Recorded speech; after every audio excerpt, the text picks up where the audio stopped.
Aujourd'hui nous allons parler de Charlotte Tilbury, voilà, qui est une marque anglaise. Donc Charlotte Tilbury c'est une make-up artiste anglaise et donc la marque vient, enfin débarquer chez Sephora là fin d'été, fin août je crois ou début septembre. Donc moi ça fait très longtemps que j'entends parler de cette marque et que je me dis que ça peut être une marque qui peut me plaire. Il y a quelques jours, j'ai passé une commande chez Sephora. Donc je vais déjà vous montrer ce que j'ai acheté. Donc j'ai pris le Hollywood Flawless Filter, donc qui est cet enlumineur un peu à tout faire, qui est dans un format comme ça. Je vous ferai des gros plans.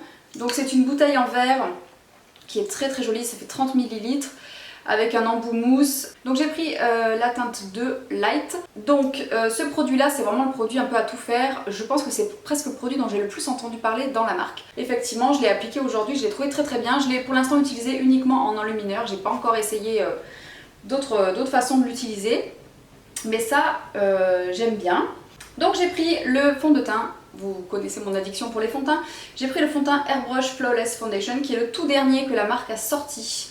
J'ai pris la teinte 4 Warm 4W donc et voilà c'est un fond de teint longue tenue. Nous en reparlerons dans quelques instants. J'ai beaucoup de choses à vous dire sur ce produit que j'ai testé déjà pas mal de jours. J'ai également pris, alors ça c'était sûr et certain que je pense que si j'avais commandé que 3 produits j'aurais pris un de ceux-là. Celui-là c'est sûr, c'est le Magic Vanish. Donc c'est le nouveau, pareil c'est un nouveau produit dans la marque, c'est un correcteur anti-cerne. Donc c'est tout ces correcteurs un peu pêche que l'on met pour camoufler le bleu des cernes, un petit peu comme j'avais le Boeing de chez Benefit, que j'aime bien parce qu'il est efficace en termes de camouflage de cernes, mais il est très gras, un peu collant et il ne tient pas très bien sur moi. Il file très vite et ça devient très vite moche. Du coup je me suis dit que j'allais tenter celui-là parce que j'ai vu des revues très positives dessus, donc j'ai pris la teinte 1, la plus claire. Et pareil, ça fait quelques jours que je le teste, je vais vous dire ce que j'en pense déjà après quelques jours d'utilisation. Ensuite, en ce qui concerne les produits pour le teint, j'ai pris des petites baguettes magiques voilà, que vous commencez à connaître aussi. Donc j'ai pris le Contour Wand, c'est des tubes avec un embout mousse au bout, je vous ferai des gros plans pour que vous puissiez voir. Donc ça c'est un produit de contouring mais en crème, enfin crème. C'est beaucoup plus léger qu'une crème, c'est vraiment un fluide et qui permet de sculpter un petit peu son visage. Donc pareil, je l'ai appliqué pour la première fois aujourd'hui en caméra, je vous dirai ce que j'en ai pensé. Et j'ai pris également le Peach Gasm, donc ça c'est les Beauty Light Wand, c'est les blushs lumineux. Pareil, en texture un peu fluide comme ça. Et c'est celui que j'ai mis aussi pour la première fois aujourd'hui. Je vais vous dire après ce que j'en ai pensé. J'ai pris un autre blush, un blush, je n'étais pas sûre que j'allais tester ça. Mais je me suis quand même pris le Pillow Talk, donc le blush Cheek to Cheek, hop, qui sont ces blushs comme ça. C'est la couleur emblématique, je me suis dit que s'il fallait en commander une, il fallait commencer par celle-ci. Et donc c'est un blush un peu nude, rosé, un peu passe-partout, je l'ai déjà porté 3 fois et franchement je trouve que c'est une très jolie couleur. J'avais peur qu'il soit trop rose, trop froid. Et en fait pas tant que ça, il est plus... en fait il m'a rappelé un petit peu le Gold Rush de chez Benefit. Mais le Gold Rush il est un tout petit peu plus pêche. Alors que celui-là est un petit peu plus neutre. Et donc pour terminer j'ai pris 2 rouges à lèvres. J'ai pris un mat Révolution, donc j'avais beaucoup entendu parler de cette formule de rouge à lèvres, ce sont ces tubes rose gold là. Et j'ai pris la couleur Pillow Talk, pareil, pour aller avec le blush. Je me suis dit que j'allais faire des petits trucs assortis quoi, des looks assortis. Quand j'ai ouvert le tube, j'ai trouvé qu'il était vachement foncé. Je me suis dit oulala, ça va être un... Je me suis dit ça va être un violet, enfin un peu un type numéro 13 de chez Sephora. Et en fait appliqué, il est très bien. C'est un peu la couleur de mes lèvres naturelles d'ailleurs. Très confortable, ça j'aime beaucoup. Et j'ai pris également un Hot Lips. Voilà, j'en ai tellement entendu parler, on nous a tellement bassiné en disant que s'il fallait tester un rouge à lèvres de chez Charlotte Tilbury ou un produit, c'était cela. Donc je me suis dit, allons-y. J'ai pris le GK Magic. Quand je l'ai ouvert, je me suis dit qu'il allait peut-être être un peu clair. Les nudes trop clairs sur moi, ça fait vite un peu cadavre. Et en fait, pas du tout. Ils sentent un peu la vanille. Et cette formule là est très bien aussi, je vous redétaillerai en fin de vidéo. Donc voilà, j'ai pris donc tous ces petits produits et on va donc détailler tout ça ensemble et je vais vous montrer donc des petites séquences où j'applique les produits et je vais vous expliquer un petit peu ce que ça donne. Et on va commencer par le plus gros morceau. On va commencer par le produit qui m'a donné du fil à retordre. Je me suis battue, si vous me suivez sur Instagram, vous avez suivi mes déboires avec ce fond de teint. Puisque voilà, il s'agit bien du fond de teint Airbrush Flawless Foundation. Donc je vous redonne les promesses, donc c'est longue tenue jour et nuit, c'est marqué un fond de teint couvrance totale et longue durée, fini mat, zéro défaut. Donc c'est suite à une vidéo de Cathy que je me suis décidée que quand même, peut-être qu'il fallait que je teste ce fond de teint. Et voilà, du coup je l'ai commandé, j'ai pris la teinte 4W, en fait elle est parfaite à sortie du tube, mais comme elle s'oxyde un petit peu, elle a peut-être un petit demi-ton de trop. Mais voilà, il faut que je me maquille avec, la teinte ça va bien. Mais si vous vous référez à ma carnation d'habitude pour choisir un fond de teint, peut-être prenez la 3W. Donc ce fond de teint là, je l'ai appliqué pour la première fois la semaine dernière. Je l'ai appliqué sans base particulière, enfin juste comme ça, avec un peu de poudre. Je l'ai trouvé à la première application hyper beau. Je l'ai appliqué, ça a été le coup de cœur immédiat. Et je pars travailler avec le fond de teint sur le visage. Et au bout de 3-4 heures, catastrophe. Je vois que les choses commencent à partir en sucette. Je vois que au niveau de mon nez surtout, donc je brille déjà énormément sur le front et sur le nez, un petit peu sur le menton. Et là je vois que je commence à vraiment beaucoup briller au bout de 3 heures déjà. Je commence à beaucoup briller et je sens la matière sur le visage. Je me sens pas bien avec le fond de teint, je le sens, je sens que j'ai quelque chose sur le visage. Et là je vais me voir dans la glace et je me rends compte que vraiment je brille. C'est comme si une partie du sébum qui était remontée avait emporté avec lui des pigments et ça fait cette espèce de couche un peu de pigments en suspension qui tiennent pas bien, qui migrent, etc. Et là je passe mon doigt comme ça sur mon nez et sur mon doigt il y avait plein de fond de teint, ça faisait une trace en fait, une démarcation sur le nez. Donc je tapote comme je peux, j'essaye d'arranger ça. Je tiens à préciser que j'ai la peau grasse, pas mixte, pas rien du tout. Elle est grasse partout, moins sur les joues que sur la zone T, mais j'ai la zone T très grasse, surtout que là je suis dans la période du mois où je suis dans le pic où elle est le plus grasse possible. Donc c'est quelque chose que je sais et que j'accepte très très bien, donc ça me dérange pas de briller en fait. J'ai porté le fond de teint Fenty, qui est un fond de teint qui est très lumineux et qui est très brillant et qui me fait aussi beaucoup briller. Mais ça me dérange pas tant que ça ne fait pas bouger le fond de teint en dessous. Il y a plein de fonds de teint qui me font briller la peau mais qui sont pas dégueulasses à regarder quand on se regarde de proche. Là c'était vraiment dégueulasse. Vraiment c'était pas possible. Et je fais donc un deuxième essai le lendemain et exactement le même constat. J'en applique encore moins que la première fois, c'est-à-dire quasiment une demi-pompe ça suffit pour faire tout le visage. Et là je me suis dit bon ok, échec. Cuisant, ce truc ne me convient pas, ma peau est trop grasse ou alors le fond de teint n'arrive pas à bien accrocher et quand le sébum repasse à travers le fond de teint, il emporte tout avec lui et tout se casse la gueule quoi. Donc je me suis dit qu'est-ce que je peux faire pour essayer d'améliorer la tenue. Donc ce que j'ai fait et c'est ce que vous allez voir dans la démo. Donc déjà j'allège ma routine en dessous, hein. Donc je ne mets que mon sérum Vichy que vous avez vu dans ma routine. Mon sérum Vichy qui est matifiant et anti-imperfection. Je mets ça et j'ai ajouté une base là, j'avais pas trop le choix. Je n'aime pas mettre de base parce que je me dis, je peux mettre une base occasionnellement si vraiment je veux un rendu magnifique, flawless, etc. Mais au quotidien je vais pas mettre de base tout le temps parce que j'ai une peau tendance acnéique et si je blinde trop, si je mets trop de produits, trop de couches, etc. j'ai tendance à faire des boutons donc j'évite. Donc il me faut, pour tous les jours, il me faut un fond de teint qui puisse marcher tout seul. Comme le Stay Naked par exemple, ou le Stick Sephora, tout ça c'est des fonds de teint qui marchent très bien tout seul et qui tiennent bien. Donc là je sors ma base, donc vous allez voir dans la démo, je vous montre tout de suite. Donc du coup ce que j'ai fait pour réussir à le faire marcher un peu plus, c'est que j'ai mis la crème prodigieuse Boost, donc la base lissante multi-perfection de chez NYX. C'est une base dont je vous ai déjà parlé, donc une petite couche un peu partout. Sur le visage, c'est une base qui floute bien et qui effectivement permet que le sébum ne passe pas trop à travers. Enfin, ça garde un peu plus de la peau un tout petit peu plus mate au cours de la journée que sans rien. Et voilà, et en plus elle fait un très joli grain de peau, cette base là est très agréable à appliquer, je l'aime bien, elle n'est pas trop épaisse donc on se sent pas trop étouffé dessous. Donc j'ai mis ça. Donc ensuite j'ai appliqué mon fond de teint comme je le fais d'habitude. Donc là je l'ai appliqué avec le pinceau multitexture de chez Sephora. Donc c'est la version mini. C'est un pinceau que j'aime bien, qui est très agréable à utiliser. Et bon voilà, moi j'ai trouvé qu'il fonctionnait très bien avec plein de pinceaux de ce goût-là. Il faut vraiment en mettre extrêmement peu de ce fond de teint. Vous allez voir que sur la démo, je vais appliquer quasiment que la moitié d'une pompe. La couvrance est très intéressante, donc ça c'est vraiment le point fort de ce produit-là. Je trouve qu'on a vraiment un joli effet perfecteur de teint vu qu'il est assez couvrant.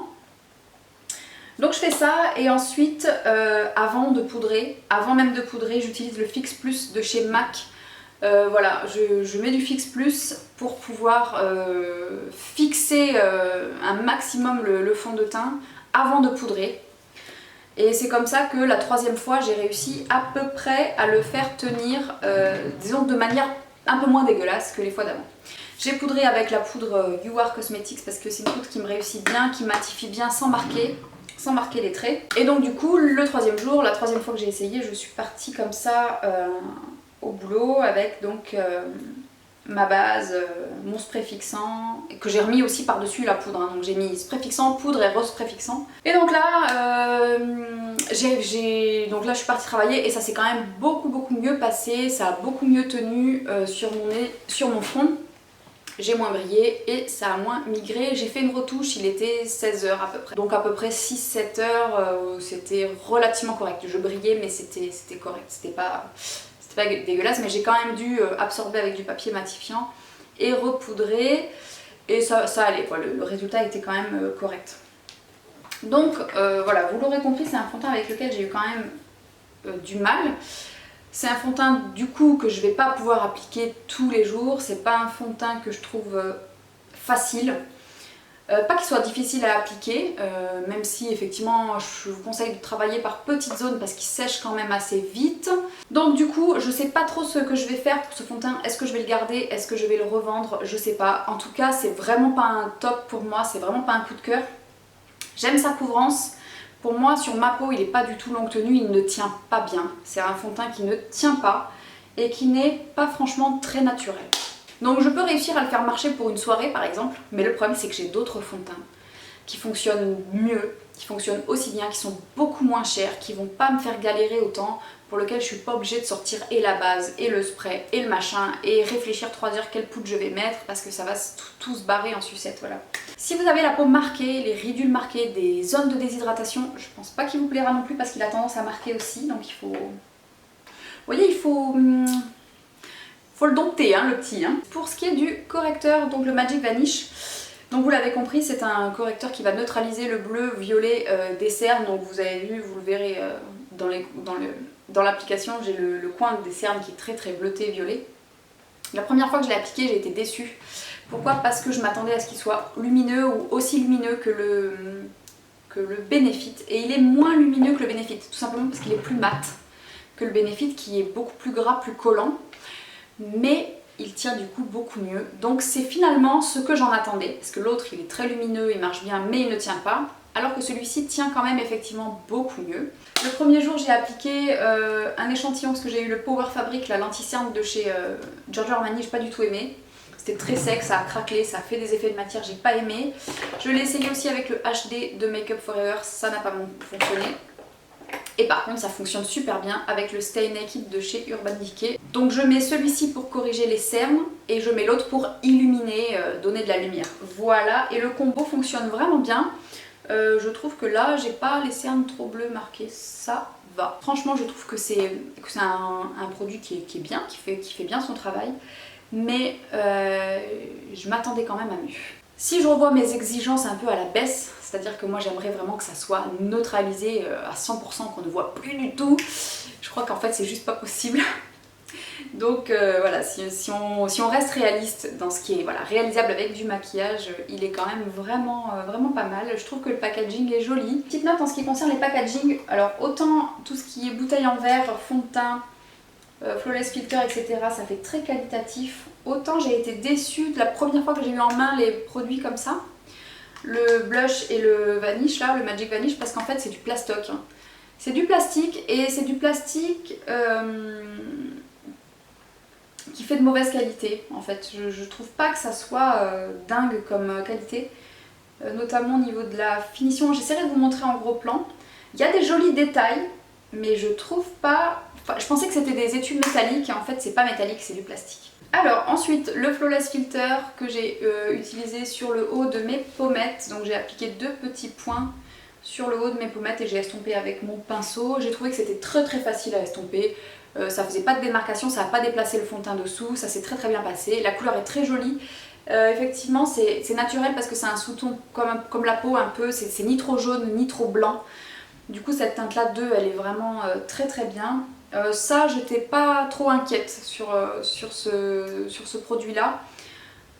Pour avoir vu des revues et avoir discuté avec certaines d'entre vous, je savais que ça allait me plaire. C'est vraiment un produit qui n'est pas difficile à prendre en main et qui peut convenir à beaucoup de monde si tant est que vous aimez les produits un peu lumineux, sans paillettes. Pour ce qui est des petites baguettes magiques là, donc j'ai commencé par mettre le... Alors, une fois que j'ai eu appliqué mon fond de teint, que j'ai mis mon spray, j'ai poudré uniquement la zone T et ensuite j'ai utilisé ça donc sur les joues. Donc le contour wand, j'avais peur de ce produit là, j'avais peur qu'il soit... parce que j'avais vu pas mal de revues qui disaient que quand on laisse tomber ça disparaissait beaucoup. En fait j'ai trouvé qu'il se voyait quand même très bien. Le premier côté je l'ai appliqué directement sur la joue et le deuxième côté j'ai mis sur ma main, j'ai pris mon pinceau et je l'ai appliqué par dessus. J'ai préféré l'appliquer directement sur le visage, je sais pas pourquoi, je saurais pas vous expliquer. Je me suis sentie plus précise à l'appliquer directement sur le visage et à estomper. La couleur est vraiment froide. Ce qui des fois sur mon teint peut être un peu bizarre puisque j'ai pas des sous-tons froids dans la peau. Mais alors une fois estompé il est extrêmement naturel, bon il n'y a aucune matière etc. Tout ce qu'on en dit je confirme, je valide, très facile à estomper, une couleur froide qui effectivement peut aller à beaucoup de carnations même très claires. Il est vraiment facilement modulable, vous pouvez en mettre très peu, avoir un effet très léger et beaucoup plus, et vous pouvez avoir voilà, votre effet un peu plus marqué si vous aimez les contourings un peu plus marqués. Donc ce produit là, je suis pas déçue, c'est un produit facile d'utilisation, qui est ludique, qui est pratique avec son petit embout mousse. Vraiment ça, je trouve qu'il est vraiment fidèle à toutes les descriptions que j'en avais vues. Donc ça je regrette pas du tout, je trouve ça vraiment bien. Un premier essai, j'ai pas eu de soucis du tout. Donc une deuxième baguette magique, c'est le Glow Gasm en teinte Peach Gasm. Et c'est le blush que j'ai mis par dessus, donc sur mes joues. Et même constat, très facile à estomper. J'avais peur que effectivement il ne se voit pas beaucoup, mais en fait je trouve qu'il se voit juste assez. Pour moi c'est parfait, j'aime pas les trucs trop marqués, donc moi j'aime beaucoup. Il est très lumineux, il fait cet effet un peu peau mouillée, légèrement teinté comme une aquarelle en fait, parce que c'est très clair et c'est très transparent comme texture. Ça donne juste assez de couleur, juste ce qu'il faut et de petites particules irisées comme ça. Typiquement ce que j'en attendais, pareil, très fidèle aux descriptions que j'en ai vues, je confirme, il est très facile à appliquer au pinceau. Je pense qu'on peut aussi le travailler au doigt ou à l'éponge, enfin bref. Très fidèle à ce que j'en ai vu, ce que j'en ai lu. Donc ça pareil, je regrette pas, c'est parfait. Ensuite pour ce qui est du blush Pillow Talk, donc vous verrez pas dans cette vidéo parce que j'ai choisi d'utiliser le crème, mais je l'ai déjà porté 2-3 fois pour pouvoir vous faire un retour. Donc voilà, c'est un bel objet aussi, un peu plastique, donc par rapport au prix ça m'a un poil déçu. Donc c'est un blush lumineux avec 2 couleurs, une plus claire au centre, une un peu plus soutenue autour. Moi je mélange tout avec un pinceau et j'applique ça sur les joues. Il est vraiment... Alors quand... j'avais hésité à prendre cette couleur parce que moi j'aime les couleurs un peu corail, etc., orangé. Mais je me suis dit vu que j'ai pris ça, je vais pas prendre un blush encore dans ces tons là. Donc j'ai pris celui-ci en espérant qu'il soit pas trop rose bébé parce que j'aime pas trop les joues rose bébé. Et en fait c'est un nude rosé, il est magnifique, il s'estompe très bien, il est très facile à appliquer, il n'est pas très foncé, hein. Il est bien pigmenté mais il n'est pas très foncé, donc si vous avez la peau assez foncée, il se verra peut-être pas sur vous. Et vraiment je le trouve réussi, je le trouve très bien. Après, est-ce qu'il y a des produits qui peuvent avoir, voilà, ça reste un blush poudre, est-ce qu'il y a d'autres produits qui peuvent rivaliser avec ça dans des trucs moins chers? Certainement que oui. Certainement que oui. Je l'ai même utilisé sur les yeux en fard à paupières pour faire un look total Pillow Talk parce que j'ai le rouge à lèvres aussi. Et définitivement je déteste le rose sur les yeux. Donc voilà, c'est pas pour moi. Mais sur les joues et sur la bouche, ce genre de nude rosé, c'est très joli. Et je dois bien admettre que cette couleur est vraiment jolie et qu'elle peut aller à un maximum de tons de peau, mais quand même plus pour les carnations claires. Ensuite je vais vous parler rapidement du Pillow Talk, donc le rouge à lèvres, le Matte Révolution. Donc c'est des rouges à lèvres dont on a également beaucoup entendu parler. Ce que je peux vous dire c'est que, et oui, effectivement, ils sont très très bien. La texture, oh, ça sent un peu la vanille, on commence à le connaître, c'est un peu tout, je trouve que tous les rouges à lèvres ont un peu la même odeur maintenant. Donc c'est un peu cette odeur de vanille, c'est un mat légèrement poudré. Si vous connaissez les rouges à lèvres Zara, vous allez comprendre ce que je veux dire. Donc c'est du mat un peu poudré, c'est pas du mat sec. Et il reste vraiment très confortable sur les lèvres. Il est un peu moins poudré que le Zara, mais c'est vraiment une formule de mat qui est très agréable à porter. Parce qu'en fait il est mat, mais c'est un semi-mat, enfin il n'est pas mat craquelé comme beaucoup. Il est très confortable et je suis très étonnée d'aimer la couleur. Voilà, donc moi qui aime pas trop les vieux roses qui tirent trop vers le mauve, en fait celui-là il est pas si mauve que ça, il est pas si froid, c'est un rose nude qui en fait me va très très bien et il est quasiment de la même couleur que mes lèvres en fait. Donc celui-là il est parti directement dans mon sac à main et je regrette pas du tout de l'avoir pris. Et donc pour terminer, on va parler des rouges à lèvres, donc du rouge à lèvres Hot Lips. Donc j'ai pris la teinte JK Magic. J'ai regardé des tonnes de swatchs sur internet pour savoir quelle est la teinte avec laquelle je voulais commencer avec ces rouges à lèvres là. Alors déjà, j'ai trouvé que le packaging était magnifique, cette espèce de voie lactée étoilée là, trop beau. Voilà, le raisin est très beau avec la bouche en relief, en 3D dessus, gravée. Pareil, celui-ci quand je l'ai vu, je me suis dit qu'il allait peut-être être un peu trop clair pour ma carnation. J'aime pas trop les nudes trop clairs, ça me donne l'air malade souvent. Et en fait celui-ci, je trouve qu'il est vraiment bien. Je comprends l'engouement pour ces rouges à lèvres parce que ils ont tendance à vraiment galber les lèvres en fait, comme le ferait un baume à lèvres. Et ils tiennent vraiment très bien. Donc c'est vrai que quand on le met, on sent que la couleur accroche bien et que la lèvre est comme un peu repulpée, rebondie. Pas du tout sec. Même des fois, vous savez, vous avez des rouges à lèvres crème, vous les mettez et puis ils vont quand même se fixer et vous allez avoir des petites peaux qui vont quand même apparaître, même des fois sur les rouges à lèvres crème. Et bien là, pas du tout. C'est vraiment le genre de rouge à lèvres que vous pouvez porter toute la journée. Il va jamais faire des petites peaux ou mettre en avant des défauts au niveau des lèvres. C'est vraiment très appréciable. Donc c'est une couleur nude. Après oui, des rouges à lèvres comme ça vous pouvez en trouver pour beaucoup moins cher dans beaucoup de marques.